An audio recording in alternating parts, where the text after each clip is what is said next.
Alan. And I'm Keon. And this is Inevitable, that podcast where someone asks us to compliment them and we insult them instead, because this week we watched The Message. Written by Joss Whedon and Tim Minear. Directed by Tim Minear.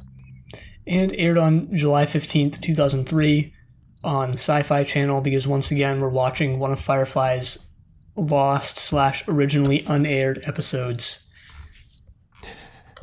Interestingly, this was the final episode, where I believe I read that this was the final episode that was actually filmed. Even though, so it wasn't the final episode aired, we've actually got, I believe, one more? Two more? I think Objects in Space was originally aired, and then they aired Serenity, and then Serenity, the movie, came out. Yeah, so we've got two more, because before Objects in Space, we've got Heart of Gold. So for our watch through, there's two more left. Yeah, but this was the final episode that was recorded. Huh. I didn't know Tim Minear directed. Thought he was only a writer. I guess that was my mistake. Oh, yeah, he's only got... Oh, he directed Bushwhacked. Wow. I don't remember that at all. I don't remember that at all. Oops, I guess.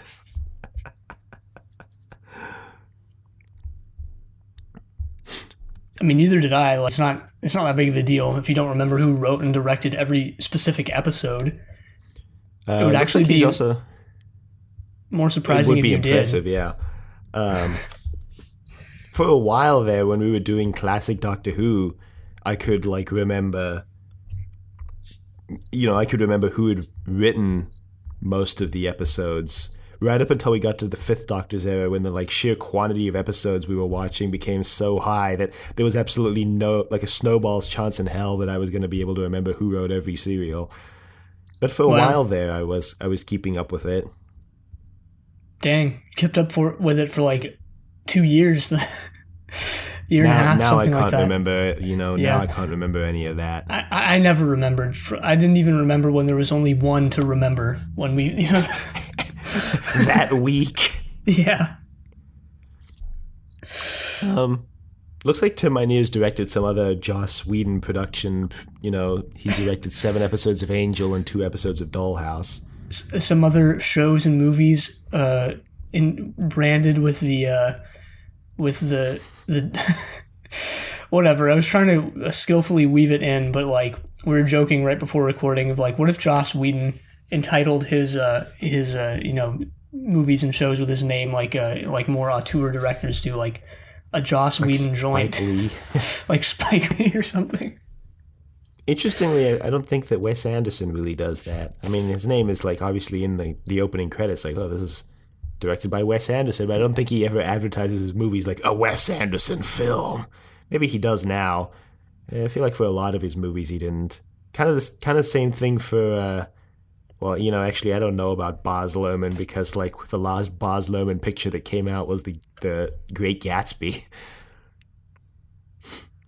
which was a million years ago. He hasn't made a movie in a hot second. Although, on the flip side, Michael Bay definitely does advertise his movies that way. As he a Michael Bay picture. As he should, since he is an auteur after all. He is. We've had this discussion on the podcast. He absolutely is. Yep. I think also, though, that people forget that Jerry Bruckheimer is responsible for 50% of that too, If there ever was an auteur producer, or ever a producer who had a distinctive style of movie he produced on, Jerry Bruckheimer would be the one. I don't even know who that is. Because it's every Michael Bay movie, and then Pirates of the Caribbean. It's a Jerry Bruckheimer production. Well, I think this far into Firefly, we can say that Joss Whedon is an auteur. Maybe his auteur qualities don't come out in Firefly as much as other things. Maybe thankfully. But bringing us back to the question we asked in Serenity, is Joss Whedon an auteur? I don't know why I accentuated that pronunciation of the word so weirdly. Anyway, yeah, bringing it back to the beginning of the podcast. Yeah, probably. He probably is. His distinctive the most distinctive thing about his style is probably his quips and one-liners. Yeah, his MCU-esque Well, humor. he like almost created that in a way. He basically originated Even though, that, well, or at the very least reinforced it in Avengers and made it like a major part of the yeah, he universe. reinforced it. That's a good word because it was like the Iron Man movies did have that. But again, it worked for Iron Man because that's who he was as a character. It's when they started shoehorning it into like Thor and Captain America that it started to really become the like prototypical comedy of the Yeah, MCU. I mean we've said this before, but I'll just say it again. I like despise the MCU. But when we watched Iron Man for Triple Play, our movie trilogy podcast, I found myself not disliking the things I dislike about the MCU, which is like it just goes to show you like it worked in Iron Man because of who Iron Man was and because of who Tony Stark was in those movies, and then it just got translated into everything else. Yeah, it got translated into the entire universe. It even Right. infected Star Wars. Yeah. Well, look, I mean, it's just all of it too, like all of it tonally, just with. I don't know why this is so funny to me, but like with the classic rock songs and like all this stuff. You don't love them playing All along the Watchtower in Watchmen. That's not part of the MCU, but like it's still the same idea. The on the nose vocal selections. I was okay with that one because it's like you have to do some thinking to connect the dots there, you know. It's not like playing AC/DC's Iron Man in Iron Man, you know. Actually, was that an AC/DC song? Or am I misremembering? No, it's Black Sabbath. Yeah, playing the Black Sabbath song Iron Man in Iron Man Link. They should play the Firefly intro in one of the episodes, like within the story. And should have have it be played it in their diegetic bar. to the world. Like they're walking by. They could have done it in this episode actually. You know, this episode starts on like a sort of space station like bazaar thing. Bazaar is in like market, not as in strange. But like Yeah. they should have just walked by like a random radio and it's playing the Firefly theme. Imagine that. Or even better, imagine they're on that mining planet where Jane was a hero, you know? And then just right after the guys played the Ballad of Jane Cobb on his guitar, he just starts twanging out, Burn the land, boil the sea. yeah. And the main cast starts singing along. It's like a folk song. This is why we don't write television shows. We would be put in charge of Doctor Who, and the first thing we'd do is have the Doctor land on some planet and have some radio in the background, like playing the Doctor Who theme, playing Doctor in the TARDIS. Doctor Who, hey, just in the background. Jeez.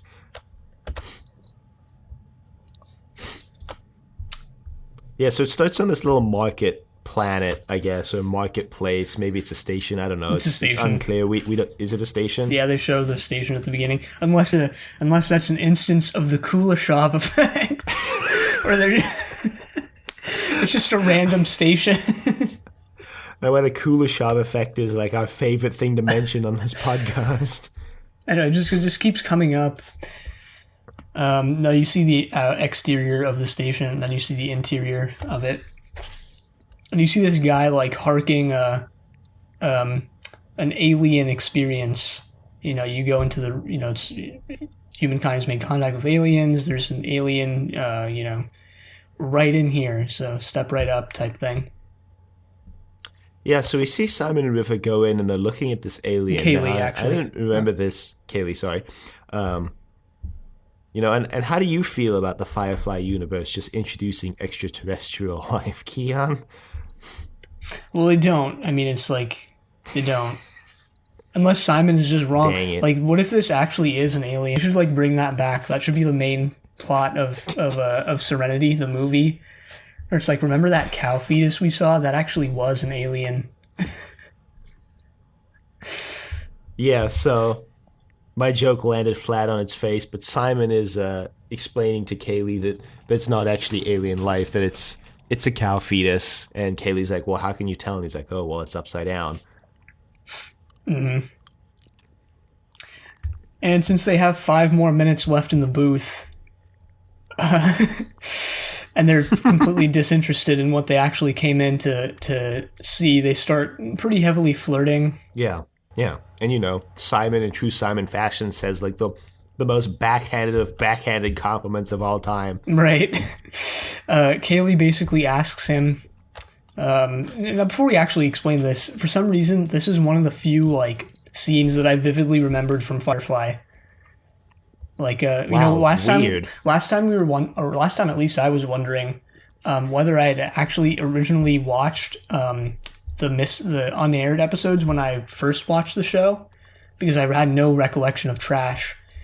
But Yeah, I remember that. yeah, I do remember this episode. I did remember it when I watched it a couple hours ago.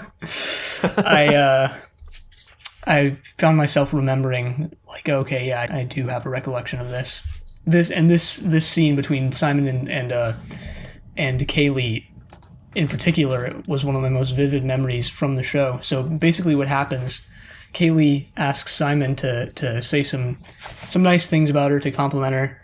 And he gives her a couple, acceptable, I guess, compliments. And then he goes, well, you're also basically the only woman on the ship.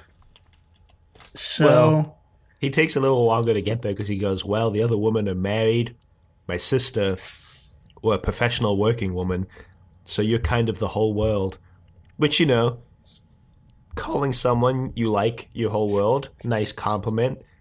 Just, like, don't add on that bit about how she's your whole world, they're your whole world, because there's literally no one else. yeah.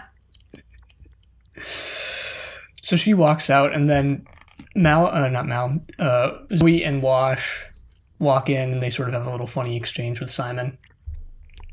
Yeah, Wash comes in with a suitably Joss Whedon quip. He goes, oh my god, it's grotesque.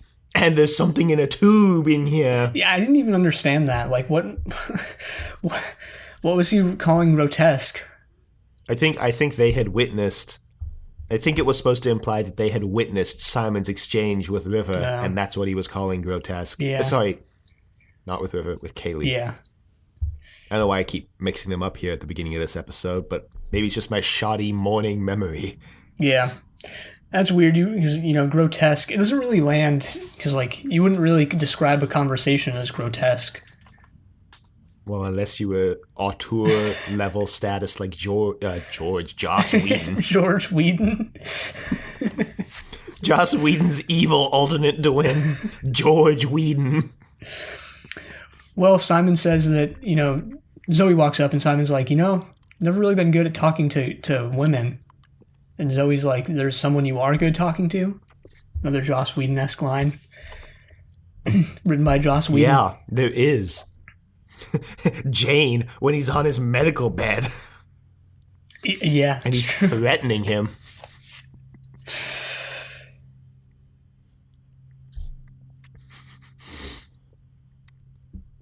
So anyway, they, after ribbing Simon for a while, we get the meat and potatoes of the space station, the reason why we're here in the first place, which is that it turns out Mal keeps, I guess, a P.O. box here for getting actual physical snail mail. Right. And the other reason why they're there is because he's been, well, I don't know if that's just why they're there, but this is what we get. Mal and Inara are discussing this, and Mal's like, he explains how he's having a hard time selling the Lassiter, which sucks. So I think Inara mentions it like it's so recognizable. They're just like trying to sell the Mona Lisa. Right. Nobody. And Mal goes, the Mona what? Yeah, nobody wants to get their hands dirty with it. So I got the impression that they were kind of there also to try and sell the Lassiter, but maybe not. Yeah, and Inara also offers to like hook him up with some of her rich, wealthy clients who like might want it, and he's like, no, you're not a petty thief like me. Mm-hmm. Oh, actually, I think what he says is, you joined one job with us. That doesn't make you like a criminal like us, basically. Right. I wonder what order these aired in the Sci-Fi Channel. I was thinking I think just in the correct order, the quote correct unquote order. Yeah. So these 3 episodes aired in this order. I was thinking there's all these little references, and this might have been one of them, where they reference the previous episode or one of the previous episodes, and you just if they aired out of order, you just wouldn't understand what they were saying whatsoever. This episode did start. I guess you wouldn't know this because you're watching them on the Blu-ray rip, but this episode does start with the last time on Firefly being just only scenes of trash. That's what it usually is, right? No, because trash. I was just insinuating that the show is trash. Yeah, I figured that out. Wow. It's not actually. I'm enjoying it. I mean, I like Firefly, but it's. Yeah, I'm gonna let you walk that back on your own. It's too easy a target. You name one of the episodes trash. It's like the Smash Bros. Target range, the one that's always like right near where you start. That's the target. It's the one you don't have to work to get to. Wow. To bring back those buried memories of mine.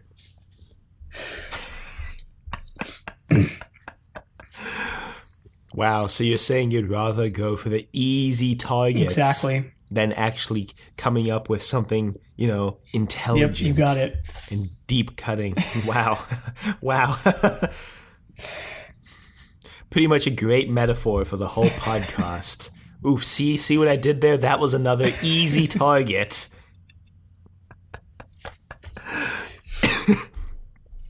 So anyway, Mal and Zoe get given this giant box by the postman. He's like, look, this came in a week ago. Don't know what's in it, but it's yours. Jane also gets mail, amazingly. He gets a letter from his mom and a knit cap. Yeah, and this scene, like, I guess Joss Whedon and Tim Minear just casually hit and running their own show, I guess. I don't know. Can't believe we've coined the term hit and running to just reveal here that Jane, like, basically can't read. It's not that surprising given his character. No, it's not surprising, and like you said before we started recording, he did have that line before, like, I would have gone to school if I wanted to which, like, my counter-argument was, like, what 5 to 15-year-old wants to go to school? Anyway. Yeah, and also the circumstances of that scene make it seem like he's just saying that to save face, because maybe he never actually got the chance to go to school or something, That's kind of the vibe that line gives off, but whatever. Yeah, I just found the scene kind of sad because it, like, retroactively makes all those times they dunk on Jane for, like, having a less than stellar plan or, like, doing something dumb feel a little weirder now that it's, like, revealed that he can't even, like, read. Not that I want to be clear, I'm not implying that not being able to read, proves that Jane has, like, lower mental capacity than anyone else. He might not just have ever had the opportunity to read, but to learn to read, but, Yeah, it's like, you don't really need to know how to read seemingly for what he does, what his job is. That's also true. You could be like the greatest criminal mastermind ever, which Jane isn't, and still not know how to read or something like that. Although it certainly would help, probably, but I don't know. He does at least have probably more intelligence than most people today, because he can speak 2 languages, 2 vastly different languages. Oh yeah, I guess. Yeah. Yeah, there's an entire, on the Wikipedia summary, I'm just looking here, there's an entire, like, paragraph dedicated to this cap, Which, that's the other thing about this scene is, this has become like Jane's defining outfit element. Yeah, last week after the show, we discovered that, like, right now in 2021, they're publishing Firefly novels. And one of the covers, like, heavily features a picture of Jane wearing Right. this cap. We were actually considering reading some of them, then we found out that they're actually fairly lengthy. And we also read some of the Amazon reviews and discovered that some of them are, like, quite bad. Allegedly. So They open the box. Zoe and And Mal inside open the there's box, another yeah. box. Exactly And what I was inside of that gonna say. there's another box. And inside of that there's another box. And inside of that is a PlayStation 4. Is that a reference to something? Nope. Oh. No. It was just the first, like, unexpected object, like the first object you wouldn't find in the Firefly universe that I could think of. It's an iPod Nano, like in the It's an original iPod Shuffle. They're just like, what is this? And the whole episode is them trying to decipher this relic of Earth that There's was. a- No, there- it's not actually There's a what Cowboy happens. Bebop episode about that. It's my favorite TV episode of any show ever. It's episode 18 Really, of Cowboy Bebop. They find an original iPod Shuffle. No. They get mailed a VHS tape, and they don't have no idea what it nice. is, and they go on this quest to find out what it is, and then once they find out what it is, they go on another quest to find out how to play it. Does the VHS tape contain Princess Diana's funeral? No. It contains. I'll just spoil it because I doubt anyone listening to this is ever going to watch that show. And Well, I might, but okay, go whatever. ahead. It's Just one of go the ahead. members of their crew was like cryo frozen for 50 years, so she's actually like 80 years old, even though she looks like 20 to 30. And the tape was a motivational message her teenage self recorded for herself in the future. Nice. How heartwarming. I'm overwhelmed with just warm and fuzzy feelings. We're never going to get the chance to talk about this ever, and it's really funny, so I have to explain it. Like my favorite scene of that episode is like they find this like guy. The show's taking place in like the late 2000. Like I think it takes place in like 2070 something, 2072, I believe. And they find this guy who is really into vintage Earth tech from like the late 20th century, and he has like these, meticulously cared for VCRs, and he's watching these sort of old movies and shows on tape, and they're trying to play the tape on one of his VCRs, and it's not working. The main character just starts kicking it. He just starts destroying it, and the guy's like freaking out. Wow. That statement that we're never going to get to talk about it will age very poorly if we watch Cowboy Bebop for this show. Run inevitable further into the ground by watching shows further removed from what we have come to be expected to watch. We're like really... I mean, that statement really just kind of reinforces the fact in a way we're like the podcast equivalent of like a filmmaker or director like stepping outside their normal style and like nobody watching their movies and the director being forced to return to like what they've done before just to make a paycheck. Yeah, like Joss Whedon's forays into Shakespeare with his Much Ado About Nothing movie. Yeah, just not doing very well at all, forcing Joss Whedon to return to the quippy sci-fi movies of his Did that past. movie actually flop? I want to say it did. Let me just look it up here. Let's find out. Joss Whedon's A Much Ado About Nothing had a budget of... Yeah, Wikipedia is unknown, not but listing it. It only made $5.3 million. Yeah, considering they're not listing the budget and it made a very small amount of money for a movie, I'm guessing it was a flop.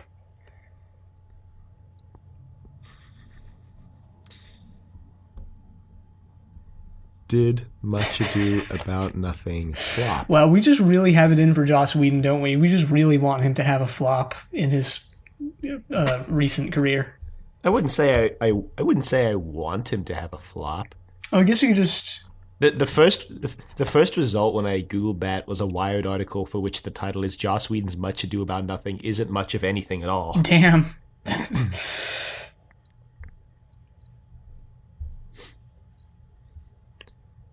Yeah, the reception here says that it was generally pretty well received, actually. I did see that.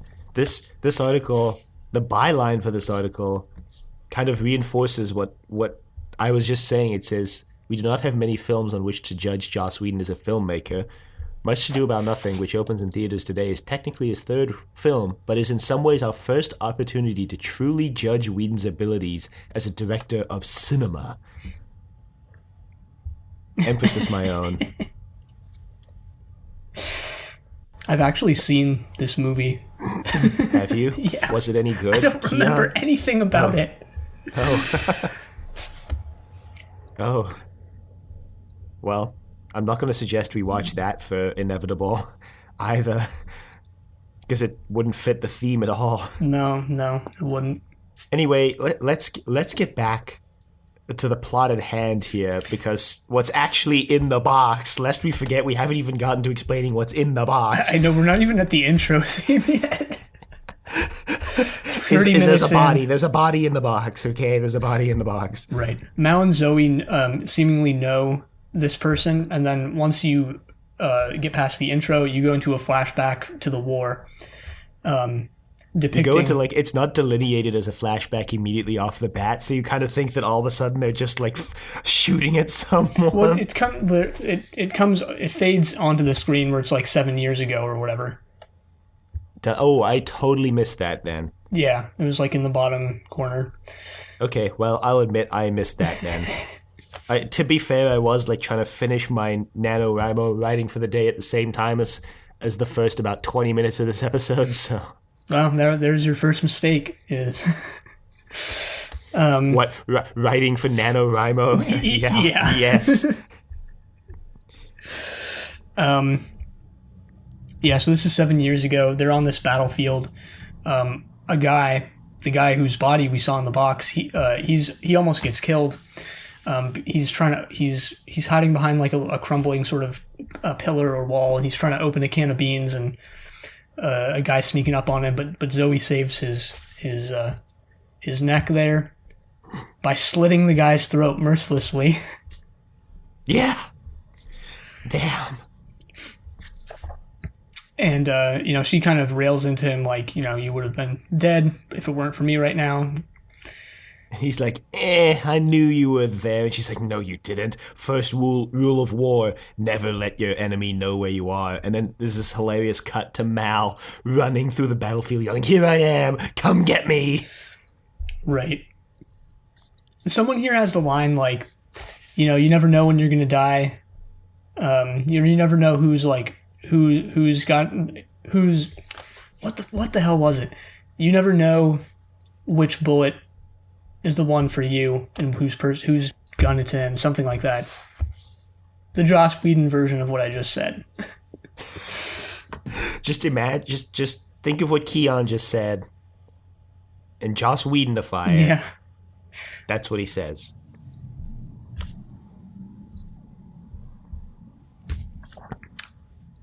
So, of course, this guy, Tracy, we learn his name is later on, was a war buddy of Mal and Zoe. Right. So this flashback kind of ends, and we see Mal and Zoe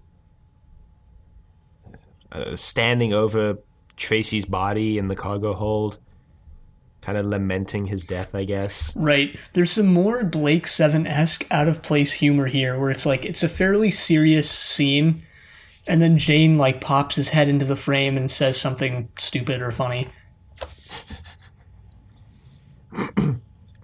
Jane's got another scene like that. I guess it's his immediate next scene. A couple other things happen, none of which are really important to what I'm about to explain, so it's okay if I explain this a lot out of order, but the body's just sitting in the cargo hold, and Jane's just sitting there pumping iron. And Shepherd Book is standing over the body. And Jane finishes his set, and he sits up and he goes, you want to do a set, Shepherd? I'll spot you. And Shepard's like, no, I'm saying some words over the body, and Jane's like, yeah, I get that. When I see a dead body and I didn't put them there, it just really makes me want to like pump iron and like sleep with a woman. Shepard Book doesn't really know how to react to this except to say, well, dead people affect everybody Well, no, differently. he says like he says he understands that like coming face to face with mortality makes you want to like to To yeah to live, yeah to use basically. your life to the fullest, which I guess for Jane just means getting swole. Getting Yeah. jacked. And I guess for River means embracing the dead, literally. Yeah, she lies down on top of the coffin, and Jane and Shepard Book are like, I don't, River, what are you doing? What? And she's like, it's comfortable, and they're like, okay. This is what happens when your amygdala gets removed. I wonder what would actually happen if you like removed someone's amygdala. Like, can you? Probably nothing good, in all honesty. Yeah, can you remove it without just like killing someone? Like, it's a crucial part of the brain, right? So like, what if you did it in real life? Would the person just die or like become brain dead or something? Okay. Well, I googled it. Yeah, ear removal, amygdala removal. This is what this podcast is turning into. Freaking the FBI's got to be looking at my search history, like when we do these podcasts. Is like, is this man like an up and coming like medical themed serial killer? Like, why is this guy doing this anyway? Here's an article from Discover, which the first result was actually the New York Times, but screw the New York Times, I guess, because their website sucks. And it basically says that you can remove the amygdala. Amygdala removal in humans is actually a fairly well-known procedure, but it isn't used to reduce anxiety or fear. Amygdalectomy has historically had two main indications: to treat certain types of epilepsy and to control aggression, mostly in patients with mental illness and intellectual disability. Huh? So, in short, yes, you can remove someone's amygdala. Huh? Wow. So to answer the Quora question, because they linked to a Quora article, yes, in theory, you could have your amygdala removed, although finding a surgeon willing to do it might be tricky.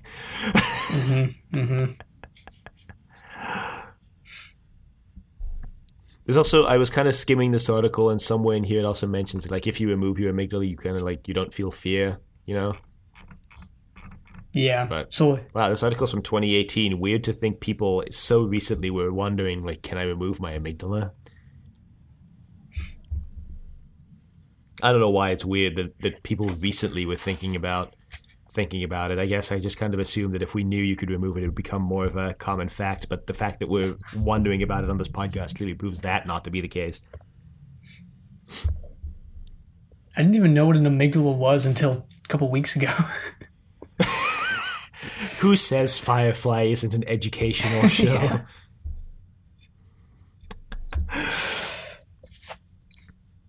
So anyway, we get a scene actually of a man who we learn now, because he introduces himself, to be Lieutenant Womack, who he confronts the mailman.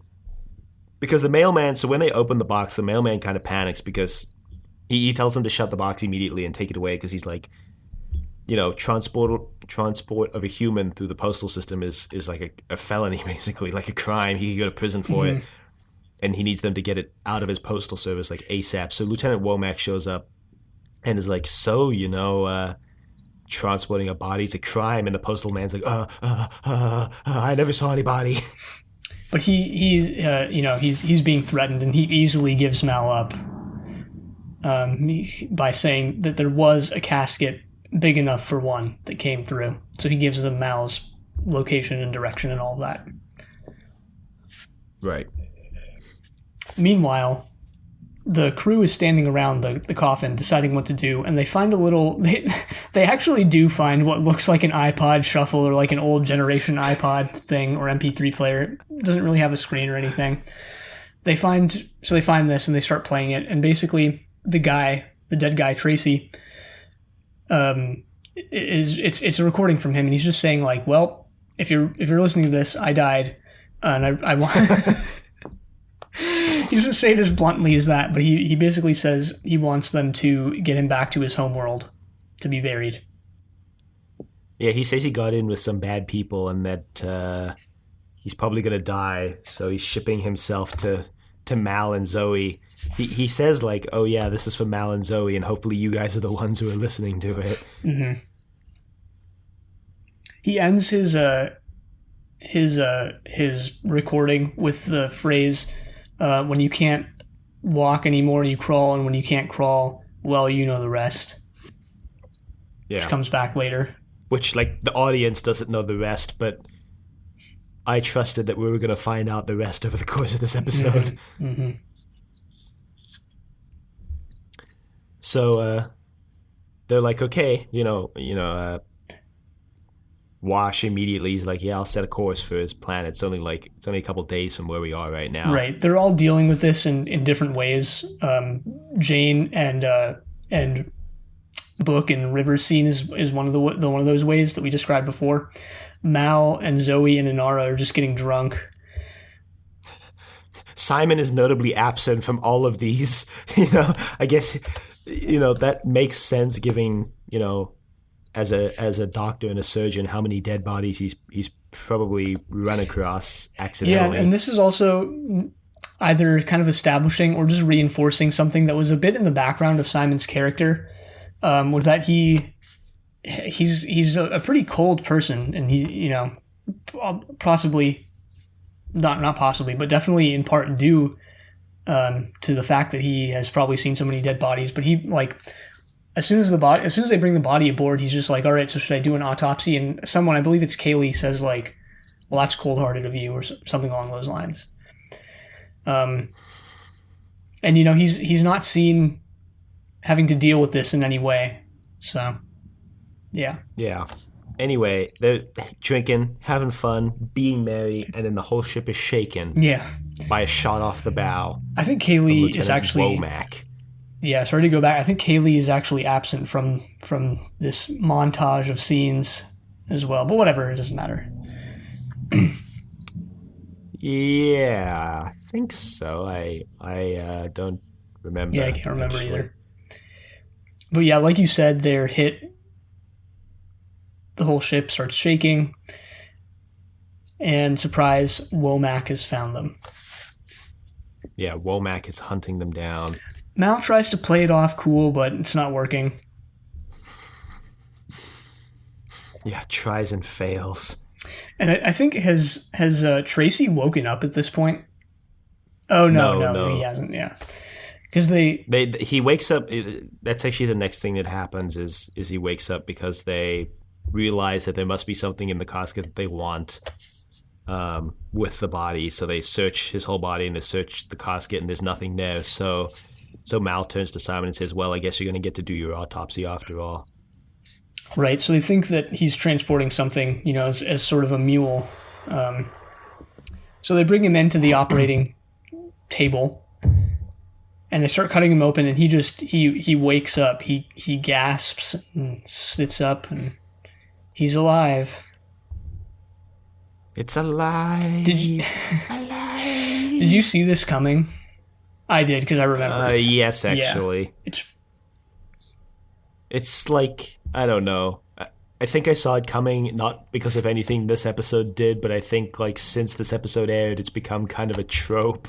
The person who everybody thinks is dead turning out to be alive. Like, it's been done a lot of times in media now. Right, it would almost be weirder if he was actually dead. Yeah. I would have been probably more surprised, if it had turned out that he was actually just dead and like that was it, that there was nothing else to it. So he explains his backstory and how he came to be here. After the war, he never really fit in with society. similar to Mal and Zoe, and this is probably, we were wondering, like, when is Firefly going to address this, and it sort of has been the entire time in a way.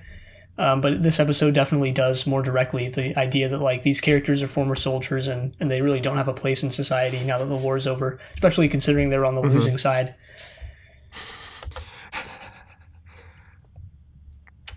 Yeah, and he explains that what he is actually peddling something. He is, a smuggler, but what he's smuggling is human organs, and he's smuggling them inside his own body. Yeah, and he explains, I didn't really understand this, but he explains, like, they're modified organs. They're not just like normal organs. They're like experimental. They were grown in a lab. Yeah. So they weren't his organs, I believe. He had like probably a series of transplants. Yeah, so he says that he what does he say? Yeah, because Simon thinks he's having a heart attack because his heart is beating so fast. And he's like, no, it's just, my heart's working a little better than anybody else's. And then that's when Simon kind of goes, yeah, he's right. It's not just his heart, it's his whole body. Like, everything is just better. And that's when he kind of explains that he's, like we just said, he's smuggling organs, and the only way to keep them like solvent is to smuggle them inside human bodies. And then he also explains that actually, like, the original plan was he would get these fake, these human lab-grown organs put in. He would take them to the buyer, and then the buyer would open them up again, take the organs out, and put his original organs back in. But he got a better offer along the way from a guy who would pay triple for the organs. So he double-crossed his original people, but then when he showed up to the new buyer was dead.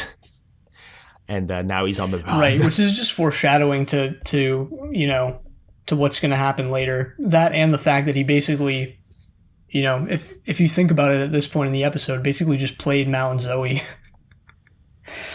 He outright says that later on, actually, that he specifically picked Mal and Zoe because they were dumb and easy to manipulate. Yeah, because they were suckers. Which gets really turned around on him when he realizes that, like, they actually had a plan and he messes it all up. Yeah, kind of like Jane and Ariel.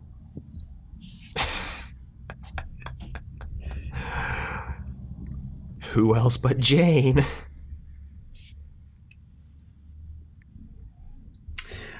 Well, I think the attacks are still continuing. Yeah, they are, and Mal has told Wash basically to stall Womack as long as possible. But I think at this point, actually, we get a few other scenes. We see that Tracy and Kaylee are really hitting it off for some reason. Yeah, I have a note that's like, oh god, is this going to be a love triangle episode? Well, this is sort of like a rebound type thing, right? Where it's like Simon completely just, not blew her off, but in a way, did something similar. It's not the first time he's done that either. And also, like, look, I'm not invalidating Kaylee's response nor her emotions, because, what Simon said was pretty bad. But it's not exactly like Kaylee has any other men that she could go for, except, I guess, for Mal and Jane. But, like, so no, Mal's not really an option because he's kind of one of those I work better alone people, and, like, Jane is, well, Jane. And, like, the fact, maybe there is something, maybe this episode is saying something in this, maybe I'm reading too much into it, but maybe it is saying something in the fact that, like, the very first next man who semi-joins the crew, Kaylee instantly has a liking for. Yeah, I mean, as much as people probably don't want to admit it, when it comes to sort of, romance, romantic partners, that kind of thing, it's like, it's not like you have a world of options, It's like, it's people in your area.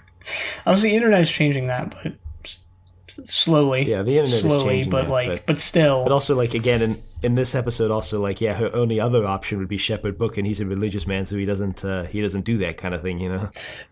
yeah, still, I think the idea is that like she literally said like, all right, say something good about me or compliment me, and like that's his first go-to thing. It's like, all right, yeah, okay, maybe he could have come up with something better, but I guess he did. He should have just not said the third thing.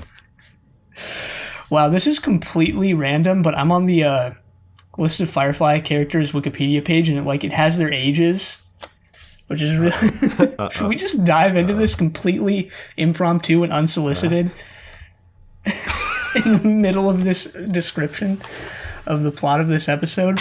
Why the hell not? It doesn't have all of them. It kind of feels like you're gonna do it anyway. Yeah, it doesn't have all of them. I am going to do it anyway. We're already doing this. Okay, Actually, I guess I you know can't what? stop Let's you. save it for the end. Let's save it for the end. Yeah. Okay, we'll save it for the end. Some of them are surprising. Okay. Number 5 will shock you. There's only actually 3. It only lists Number 3 3 will ages. shock you. But yeah, basically they're forced onto this planet because they keep getting hounded by Womack. So they decide to land. And this is the planet, I guess the time span of this episode is a little confusing because this is actually the planet that they need to get to. Oh, They either is just it? yeah, I guess I wasn't clear on that at the end of the episode. If they like left this planet to go to another planet, or if they were already there. I was a little unclear. yeah, it is not for sure, but it's like they land in a snowy mountain range, and the place they're going to is in a snowy mountain range. So I kind of just put 2 and 2 together and went, well, it's probably the same place. Yeah, all right. I mean, was unclear to me, but I buy that explanation. I'd buy that for $1. There's a reference. Oh my god. So they land. They don't land, but they go head down onto the planet, and they're sort of evading Womack's onslaught. They have this. There's sort of a funny sequence where they like Wash maneuvers them through some craggy terrain in a very like skillful manner, and Womack just like flies over it. Yeah, well, Wash is like, okay, so they're no longer behind us, so this is working. And then they just like they feel a rumble and they look up, and Wash is like, didn't think about that. Yeah. So they somehow find a place to hide. They shake Womack and they find this place to hide. But then Womack just starts bombarding the area. He just starts carpet bombing the area. Right. And faced with They're like, well, at any moment now, he could just get lucky, and the bomb will hit right above us and we'll be buried in ice. right. So that Shepherd Book kind of steps up, and we can see like he has had this kind of in his back pocket the entire time, but it's like he almost has more authority and control over the situation than Mal, you know? Yeah, I just want to go back for one quick second to explain a scene with Shepherd Book before this, because it's kind of important for later on. There's a very short scene when they're flying through the planet, when Zoe kind of walks over to Shepherd Book and is like, oh, like, what are you looking at there, Shepherd? And he's like, it's weird, like, I've been looking at this planet and there's an Alliance base like 20 kilometers from where we are, and Womack hasn't sent out a single message since breaking Atmo. Mm-hmm. So this is kind of something else that Shepherd Book hangs on to for a little while. Right. Although I assume based on like the way the whole plan plays out, that he shares it with Mal like off screen, and Mal's aware of this. Yeah, I mean, yeah. Zoe is obviously aware, so, type thing. Yeah. She at least knows, the rest of them probably no. But yeah, then he suggests that they give themselves up. Tracy, who has walked into the bridge as well, doesn't like this idea one bit, so he decides to take Kaylee hostage. Yeah, Tracy's not having it. He shoots Wash in the hand. Oh, I thought that was. Well, He, maybe he shot him in the hand. He had a streak of blood across his forehead. yeah, so, it was in his forehead, whatever. I thought he was shot in the hand, but yeah. Because there's a Yeah, scene a where streak of. Tracy has a gun trained on all of them, but mostly on Wash, and you think he basically kills Wash is the idea for like a split second, but then you see that Zoe was actually the one who just shot him in the chest, but he did hit Wash in some capacity. Right. This is where he kind of explains throughout this entire sequence. He's kind of explaining like, I chose you guys, Mal and Zoe, because you're such suckers. I knew you'd, buy my story. Yeah, I knew you would fall for this trap. Right. And they're like, what? The idea, which is pretty obvious, but we didn't outright say it before, is that he wasn't supposed to wake up when he did. Yeah, so this is like what happened was that the medicine. So Simon basically interrogates him to get out of him like what drug he took because he needs to know to save him. But he says that he didn't know, but the drug that he got given, like the guy told him, like, oh, it'll knock you out for a week. And, earlier the postman had mentioned that the box had been there for a week. So I was just thinking, like, man, what would have really sucked was, like, if Mal and Zoe just hadn't even come back to get the package, like, before he woke up. And he just, like, woke up in the post office. Right. Just died. I mean, he may have died in there, right? It's like... Yeah, for real. Like those stories you always hear of, like people being buried prematurely. They weren't actually dead and they wake up in the coffin. Great. That's like one of the most horrifying ways to go. Yeah. You're 6 feet under in a coffin. Literally no one is coming to save you. No one can hear you. I know. Pleasant thoughts. Pleasant thoughts. Pleasant thoughts. Just think happy thoughts. Well, they have some more in-depth discussions about their time, their post-war roles in society. Tracy basically explains, he has his line like, what are we now, Mal? Like, what's our place in society now? We were soldiers. We were on the losing side. We've never been able to fit in. Mal's like, hey man, just calm down. We'll figure this out. And he's like, no, I'm not going back. And they're like, okay, this kind of a standoff because Mal is telling Wash to call the guy and give him up. Mm-hmm. Which they do. So Tracy takes Kaylee and he's trying to get to one of the shuttles, trying to take Kaylee with him, and they call Womack. Mal then confronts confronts Tracy once again. He shoots him and he brings back that line before of like, you never know who has the bullet for you. It was Mal the entire time. Yeah. Well, so he takes Kaylee hostage. He's like running down the stairs, and Mal kind of runs out like, Kaylee, get out of there. And, well, he's too late for that. I'm literally in a chokehold, Mal. Like, yeah, like, little late. So, yeah, there's kind of a standoff, and then Mal ends up shooting Tracy, and... yeah, what he actually says is a little bit more like Joss Whedon-esque because he says something, I think Tracy says like, yeah, you never know who's got the bullet, who's going to kill you. And Mal said, well, Tracy accuses Mal of killing him, or, Yeah, he says you killed... Sorry, I'm messing this up. Tracy accuses Mal of killing him. Mal says, no, you killed yourself. I've just been carrying the bullets. Right, because the thing, we kind of messed up the explanation, or I did. What they actually say in this the 7 years ago flashback is like, what Mal says is that the person who has the bullet that's going to shoot you doesn't even know. They don't know they're going to kill you. Yeah.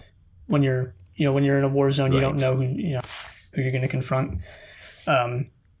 Foreshadowing the fact that Mal kills Tracy and doesn't know it yet. Yes. So anyway, the door opens, Lieutenant Womack comes in, and guess who should be standing there in the airlock waiting to confront him but Firefly's biggest badass, Shepherd Book. Yeah, I know you're saying that as a joke, but maybe it's not so much a joke. He actually is, I would say, I think I said Inara was my favorite character a few weeks ago. Nah, it's Shepherd Book now. If only they had given him some sort of witty, snappy one-liner here, like, seek and you shall find salvation.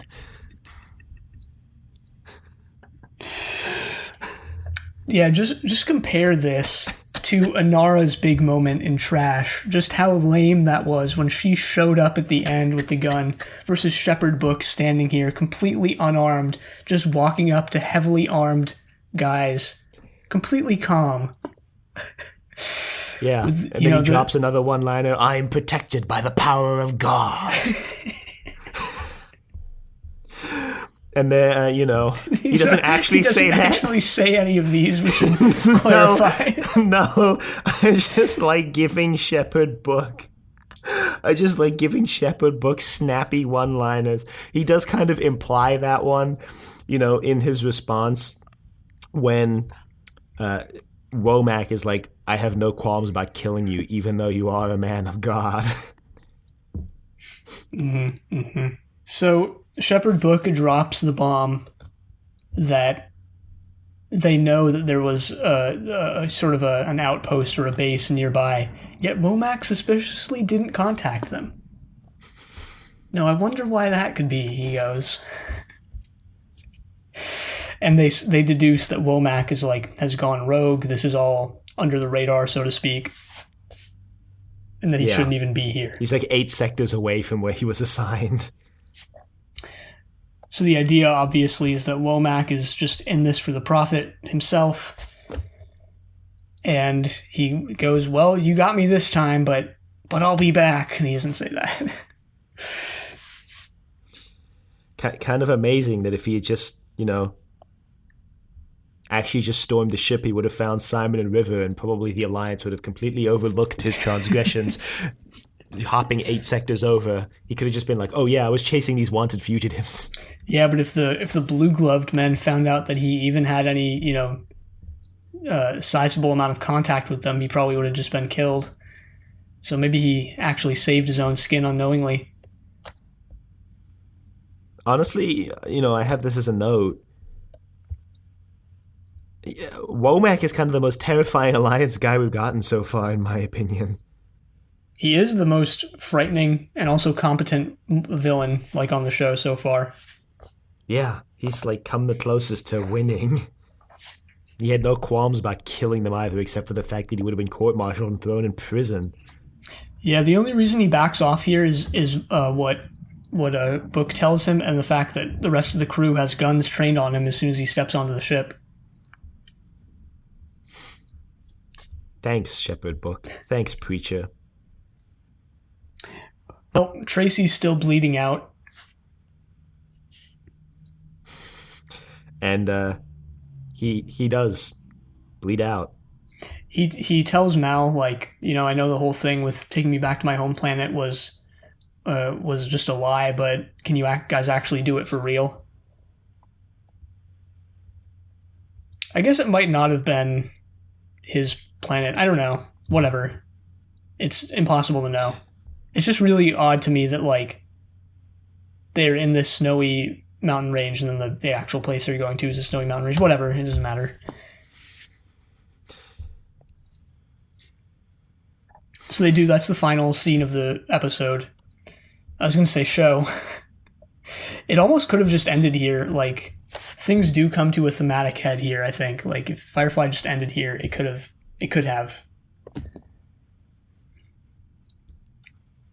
Yeah, I mean, it's a nice open-ended ending. Yeah, well, it ends on this thing, too, of, I was going to talk about this later, but whatever. We're already on the topic. So like, it ends on this thing of like, when you're in this, when you're a soldier in a war, you don't know who you're going to kill.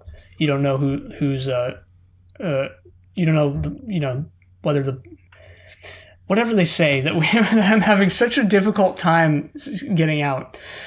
You don't know who the bullets in your gun are meant for. Yet that's even like for Mal and Zoe and Tracy, at least, that's never not been the case. Like they never were able to escape from it. It's like the war's over and they're still living that existence. Mm-hmm.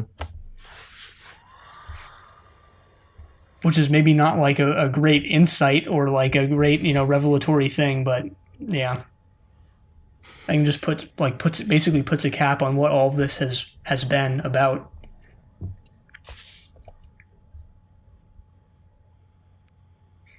Yeah. And in that sense, this is something I actually wanted to talk about at the end of the show, and I think we probably will, but like it's Firefly is a really interesting show in that like it's basically about a few characters, at least not all of them, but like a few of the characters are basically dealing with like the traumas of war and like the aftermath of it. But we sort of see how they're dealing with it, which is like they're not, it's like they're going on with their lives in the way they can, but it's like there's still this kind of lingering thing in the background. Yeah, they dealt with it by finding a profession in which they could continue to basically do exactly what they were doing during the war, smugglers, murderers for hire, although they toned that down pretty heavily after the first episode. They made Mal a lot less of a trigger-happy murderer. Mm-hmm. Yeah, maybe Firefly is a long commentary on how society fails its veterans, This episode in particular definitely goes that way with Tracy. Like, he had like no money. He's been trying to get his family off of their like scrap heap of a frozen planet for years, and the reason why he took the alternative deal he mentions is because they were going to pay triple, and that would give him enough to finally get his family off that planet. Right, and he even says it's a quick line. So it's easy to miss, but I picked up on it, thankfully. He says they were made to live there. So you can kind of, they don't elaborate on that, but you can kind of imagine that like maybe they were sort of relocated there after the war or something like that. Yeah, and like the fact that he has to take these dangerous organ-running jobs to make money, kind of like... Yeah, okay, I guess he was on the losing side of the war, but... You would think in the future there'd be a little more understanding about what the horrors of war can do to a human being. Apparently not. Apparently no. Speaking of the future, we're actually going to get the year that Firefly takes place in and the characters' ages in a bit, but we have to finish the episode description first. So they take him back to his town. And it's sort of in the hinterlands, like in the middle of nowhere, in what seems to be brewing into a blizzard. And he's in this sort of casket, and yeah. Yeah. And then the episode ends. Yeah, the composer of the show, Greg Edmondson, said, according to Wikipedia here, and I remember this from the commentary that I watched many weeks ago, he wrote the music for this scene as a, according to Wikipedia, a farewell to the series itself. Because again, this was the last episode that they made. Yeah. So that tracks. That tracks with that revelation.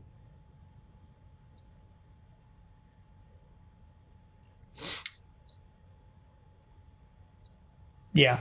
Also, according to Wikipedia here, and this is just dredging up those memories of 5 weeks ago that I apparently buried or just forgot in that time, the cast and crew knew that the show was canceled when they were making this.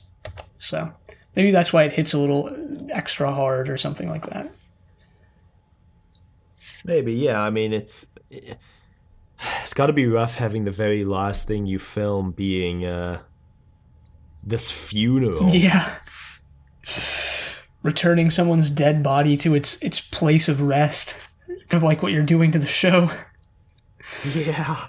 Well, that's the message. This is probably my favorite episode so far. It's either this or Out of Gas, but I'm leaning more towards this. It's definitely up there for me, but I think I would lean towards Out of Gas, just because I kind of felt like it was.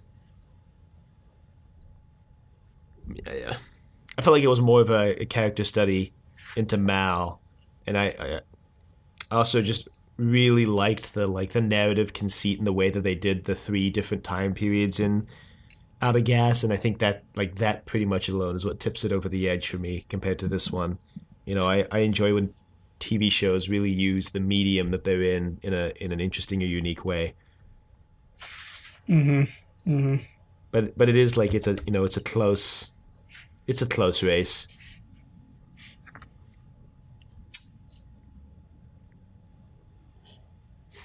Yeah, I guess I didn't really have anything else to talk about. I had a few, but I touched on them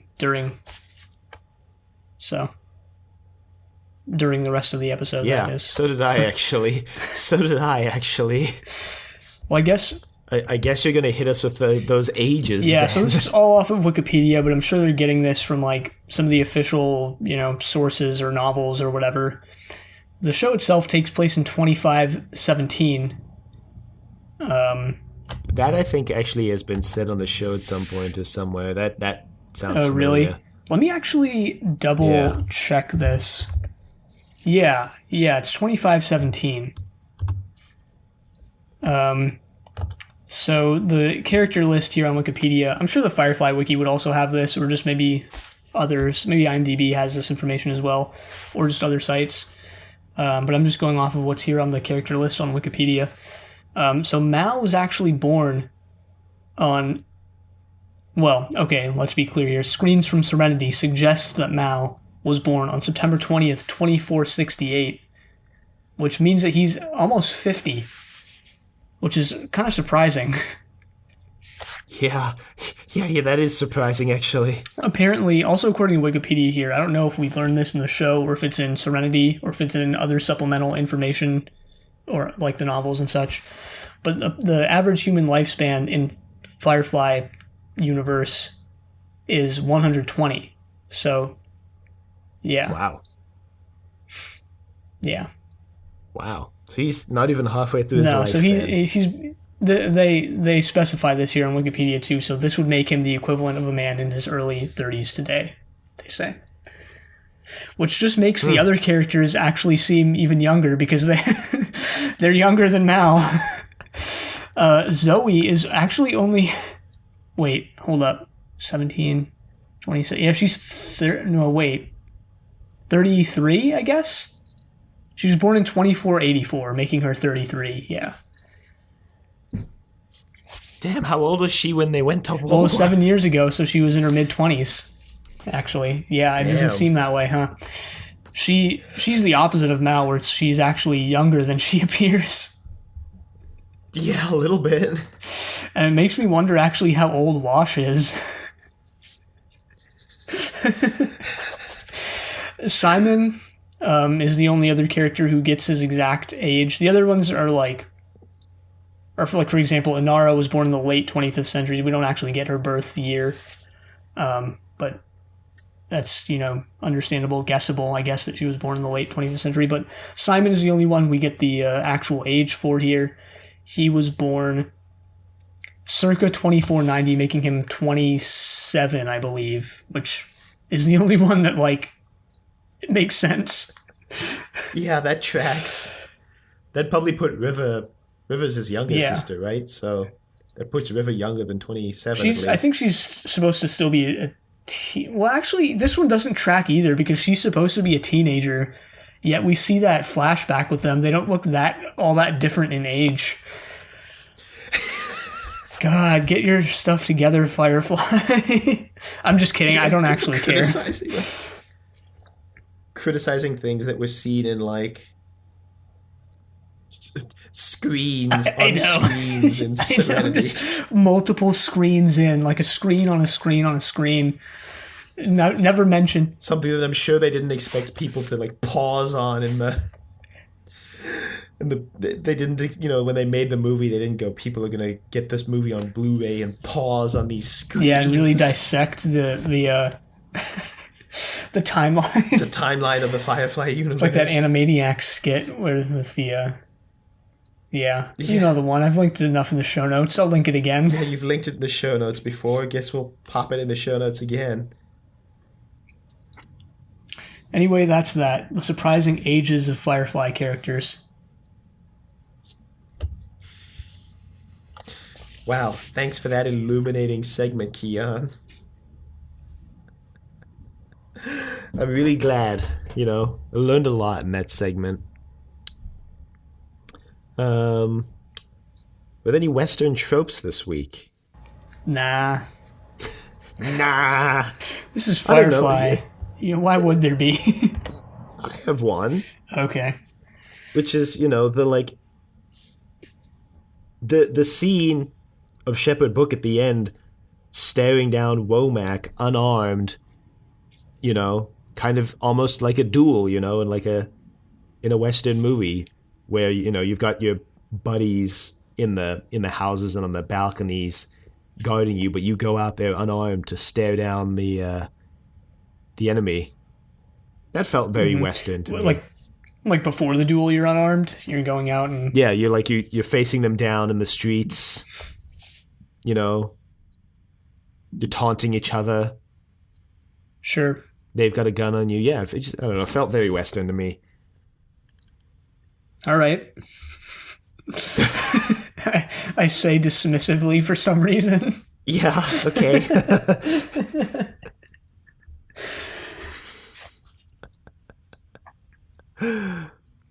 Wow. Oh yeah, I forgot. I forgot about this actually, but I watched another special feature, and the reason Oh, why I forgot nice. about it is because it was so uninformative and uninteresting that I didn't even remember watching it. It was the gag reel. I don't know what I expected off of a gag reel, but it was pretty damn short to begin with. It was. I thought it would be longer than like the 2.5 minutes that it was, so it wasn't much of a gag reel.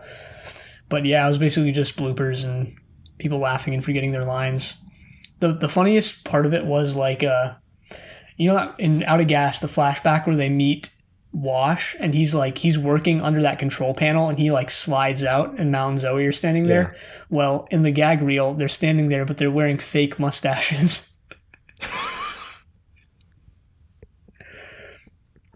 It also starts with like a what's his face? Nathan Fillion is holding like a little handheld camera and recording himself as he walks, and he goes, "So you're probably wondering what are all the shenanigans and mishaps that the cast and crew of Firefly get into behind the scenes?"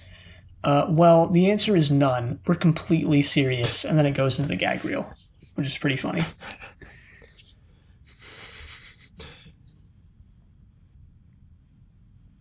The best gag reel of all time is A Bug's Life. Was it a bug? No, Toy Story 2, where they like intentionally animated a gag reel for an animated They do that in A movie. Bug's Life as well.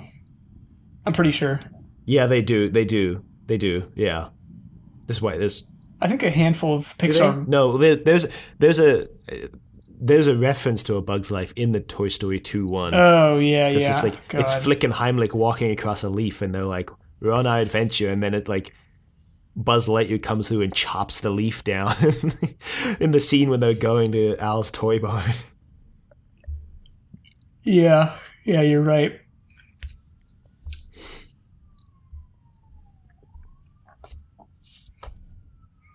Well, that's that, I guess. I think all that's left to do is cover some of the actors, of which there are only, two real ones that uh, merit covering. Yeah, not really very interesting this week. So I looked up Richard Burgi, who plays Womack. He's actually got a lot. He's got 106 acting credits. Damn. Very, very prolific actor. Still acting even. He has a recurring role, I guess, right now on The Young and the Restless. So really, really nice. Cashing that paycheck. He also had a recurring role on General Hospital, another, I guess, soap opera, it looks like, since it's got 13,000 episodes. Jesus. He was in the Rush Hour TV show, Hawaii Five-0, Body of Proof. He was in Burn Notice, Blue Bloods, CSI Miami, Chuck, Castle, another series with Nathan Fillion, NCIS, Law & Order SVU, Friday the 13th, Nip Tuck, The Call, Las Vegas. Let's see, what else? Trash, a TV movie unrelated to Firefly. The District, the original CSI 24. He had a voice acting role in The Wild Thornberries. Oh my god. Forgot that show even existed. He had a recurring role on Days of Our Lives. Matlock, As the World Turns.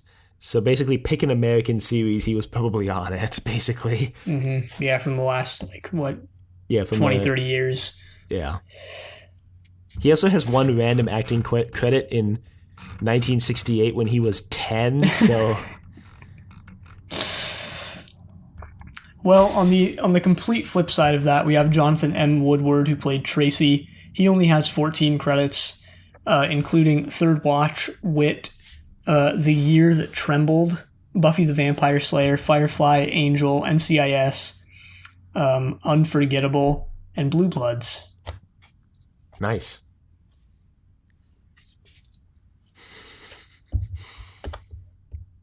Nice. That actually wraps up the episode, I believe. Yep. We forgot to mention that the conclusion of if you can't walk, crawl, and if you can't crawl, you know the rest was if you can't walk, crawl, and if you can't crawl, find someone to carry you. Mm-hmm. Yeah, we did. We completely dropped that ball. But I've mentioned it now. So anyway, if you'd like to email us, you can reach us at thedoctor@decadvegetable.com. Questions, comments, concerns, angry rants, love letters, your thoughts on the message. You can find us on YouTube at Decade of Vegetable. You can find us anywhere else you find podcasts at Inevitable Classic Sci-Fi Podcast. Be sure to leave a rating if you like the show. Check us out on Facebook, Trust Your Doctor. Like us on Facebook. Also check us out on Twitter at TYD Podcast and follow us on Twitter. Next time we're going to be watching Heart of Gold, but until then, the end.